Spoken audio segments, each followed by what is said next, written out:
2026년 AI 혁명의 가장 큰 병목이 반도체가 아니라 전원 코드라면 어떻게 하시겠습니까? 우리가 그동안 놓치고 있던 이 거대한 물리적 장벽, 바로 AI가 마주한 전력 위기의 민낯을 오늘 한번 제대로 파헤쳐 보겠습니다. 시작하기 전에 본 분석은 투자의 참고 자료이며 모든 투자 결정의 책임은 투자자 본인에게 있다는 점 먼저 명확히 말씀드립니다. 특정 종목 추천이 아님을 다시 한번 강조하고요. 자, 본격적으로 시작해보죠. 지금 시장의 모든 관심은 온통 AI 칩, GPU에 쏠려 있습니다. 맞습니다. 중요하죠. 하지만 제 20년 경험으로 볼 때 진짜 큰 돈의 흐름은 항상 이렇게 모두가 열광하는 곳의 바로 뒤편, 가장 지루하고 거대한 인프라에서 시작되더군요. 오늘 이야기는 바로 그 지점, AI 혁명이 마주한 거대한 물리적 장벽, 바로 전력 문제입니다. 오늘 우리는 이 거대한 변화를 5단계로 나눠서 분석해 볼 겁니다. 먼저 문제가 대체 뭔지 정확히 정의하고 시장이 어떻게 해결책을 찾아 나가는지, 그 과정에서 누가 진짜 돈을 버는지, 그리고 마지막으로 우리 같은 투자 전략가들은 어떻게 대응해야 하는지, 그 플레이북까지 순서대로 짚어보겠습니다. 자, 첫 번째 섹션입니다. 이제 AI 시대의 패권은요, 기가와트, 즉 전력 확보 능력으로 측정되기 시작했습니다.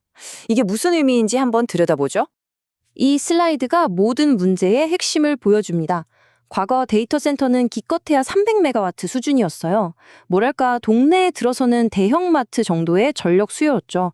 그런데 오른쪽에 AI 데이터 센터는 어떻습니까? 기본 단위가 1000메가와트, 즉 1기가와트입니다. 이건 대형 마트가 아니라 도시 하나가 통째로 들어서는 수준의 전력 부하예요. 이건 단순히 양의 증가가 아닙니다. 기존 전력망의 설계 자체를 무너뜨리는, 판을 바꾸는 구조적 전환인 거죠. 바로 이 지점에서 빅테크들의 셈법이 완전히 바뀌게 됩니다. 과거의 전력은 그냥 내야 하는 공과금, 즉 비용의 문제였죠. 하지만 지금은 다릅니다.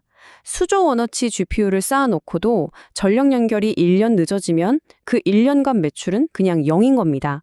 전력은 이제 비용이 아니라 사업의 시작 자체를 결정하는 시간 변수이자 가장 치명적인 리스크가 된 거죠. 자, 이 차트가 바로 그 시간 변수의 비극을 아주 적나라하게 보여주죠. 지금 화면을 보시면 데이터 센터 건물 자체는 2년이면 뚝딱 짓습니다. 그런데 거기에 전기를 끌어오는 송전망을 까는 데는 인허가까지 포함해서 최대 7년이 걸려요. 5년의 격차가 발생하죠. 이 5년 동안 수십조 원짜리 최첨단 장비가 그냥 창고에서 잠자고 있는 겁니다. 이게 바로 병목의 본질입니다. 자, 그럼 이 거대한 시간, 격차라는 문제를 시장은 어떻게 풀고 있을까요?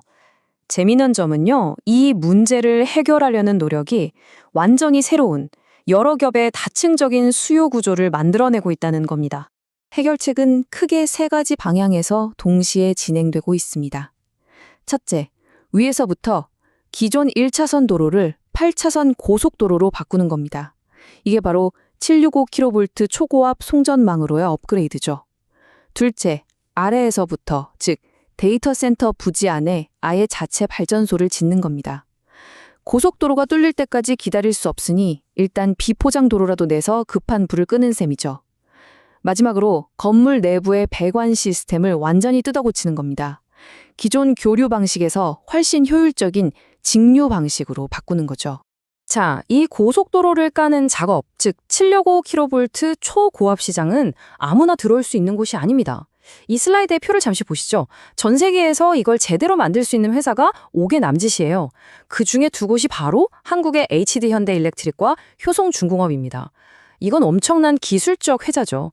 수요는 폭발하는데 공급자는 정해져 있으니 이 기업들은 말 그대로 생산 라인을 선점하기 위한 고객들의 경쟁을 즐기는 아주 행복한 상황이 된 겁니다. 두 번째 해결책인 자체 발전소 건설은 이미 현실이 됐습니다. 지금 보시는 표처럼 오라클, 구글 같은 빅테크들이 텍사스, 캔자스시티 같은 곳에 자체 가스터빈이나 에너지 저장 장치를 깔고 있죠. 이게 기존 전력망을 대체하려는 게 아니에요. 7년 걸리는 송전망이 완공되기 전까지 단 1년이라도 먼저 데이터 센터를 가동해서 돈을 벌기 위한 아주 처절한 시간 벌기 전략인 셈입니다. 마지막 배관 문제입니다. AI 서버는 전기를 너무 많이 먹어서 기존 AC 방식으로는 열과 에너지 손실을 감당할 수가 없어요. 그래서 데이터 센터 내부 배전 시스템을 고속도로처럼 한 번에 쭉 뻗는 고전압 DC 방식으로 바꾸고 있는 겁니다. 여기서 중요한 투자 포인트는요. 이게 기존 장비를 없애는 게 아니라 중앙 정류기나 DC-DC 컨버터 같은 새로운 종류의 전력 전자 장비 시장을 추가하고 있다는 점입니다. 새로운 먹거리가 생기는 거죠. 자, 그럼 이 세 가지 해결책이 동시에 진행되면서 어떤 투자 기회가 생기는 걸까요? 이건 단순한 호황이 아닙니다. 제 눈에는 완전히 새로운 여러 층으로 구성된 슈퍼사이클의 탄생으로 보입니다. 이 표가 새로운 가치 사슬을 명확하게 보여주죠. 수요는 이제 4개의 층으로 나뉩니다. 잠시 시간을 갖고 각 층을 살펴보시죠. 맨 위, 초고압층은 아까 말한 소수의 과점 기업들이 경쟁하는 시장이고요. 그 아래로 내려올수록 시스템을 통합하는 능력, 그리고 데이터 센터 내부에 50FMW 블록 단위로 반복적으로 들어가는 MV 블록 장비, 마지막으로 DC 전환과 함께 새롭게 생겨난 전력전자층까지 돈 벌 수 있는 운동장이 4개나 동시에 열린 셈입니다. 그럼 이제 전략가의 필터로 이 4개의 운동장에서 가장 잘 뛰는 선수들이 누군지 찾아보겠습니다. 단순히 이름만 보고 투자하는 게 아니라 어떤 구조적 강점을 가졌는지 봐야죠. 유안타증권 리포트에서는 세 기업을 주목하고 있습니다. 첫째, 효성중공업. 초고압 고속도로라는 최상위 운동장의 과점 사업자로서 가장 직접적인 수혜를 보죠. 둘째, LS 일렉트릭. 데이터 센터 내부에 반복적으로 설치되는 배전반의 강자이자 내부 배관에 해당하는 DC 전환 기술까지 보유한 멀티플레이어입니다. 마지막으로 산일전기. 새롭게 열리는 전력전자 시장에 필요한 고마진 특수변압기 분야의 숨은 강자죠. 각자 주력으로 뛰는 운동장이 다른 겁니다. 특히 LS 일렉트릭의 강점은 바로 속도리입니다. 이 문장에 그 핵심이 담겨 있죠. 변압기는 수주하고 매출로 잡히기까지 2년 이상 걸리지만 배전반은 6개월이면 끝납니다. AI 투자의 과실이 가장 빨리 실적으로 연결되는 구조를 가졌다는 뜻이죠. 시장은, 특히 기관 투자자들은 이런 속도를 굉장히 좋아합니다. 바로 이 재무제표가 그 증거입니다. 화면 오른쪽 2026년 전망치를 주목해주세요. 영업이익률과 자기자본이익률, ROE가 급격하게 점프하는 게 보이시죠? 이건 단순한 매출 성장이 아닙니다. 데이터 센터향 고마진 제품 비중이 높아지면서 기업의 이익 체질 자체가 바뀌는 구조적인 리레이팅이 일어나는 신호입니다. 즉 시장이 이 기업의 가치를 완전히 재평가하게 된다는 뜻이죠. 전략가는 바로 이런 숫자의 변화를 읽어야 합니다. 산일전기는 또 다른 이야기입니다. 이 회사의 4분기 영업이익률을 보세요. 38.7%입니다. 제조업에서, 그것도 변압기 같은 장치 산업에서 거의 상상하기 힘든 숫자죠. 이건 이 회사가 아무나 못 만드는 고부가가치 특수 제품에 집중해서 AI 전력 시장의 과실 중 가장 달콤한 부분만 취하고 있다는 뜻입니다. 자, 그럼 마지막으로 우리 투자자들은 이 거대한 흐름 속에서 어떻게 행동해야 할까요? 이건 단순히 어떤 종목을 사는가의 문제가 아니라 어떻게 살아남고 이익을 지키느냐의 문제입니다. 이건 제가 2000년대 초반 닷컴 버블 때 직접 봤던 그림과 정확히 똑같습니다. 그때 모두가 야후 같은 인터넷 기업에 미쳐 있었죠. 하지만 진짜 승자는 그 인터넷 망을 깔아준 시스코 같은 회사였습니다.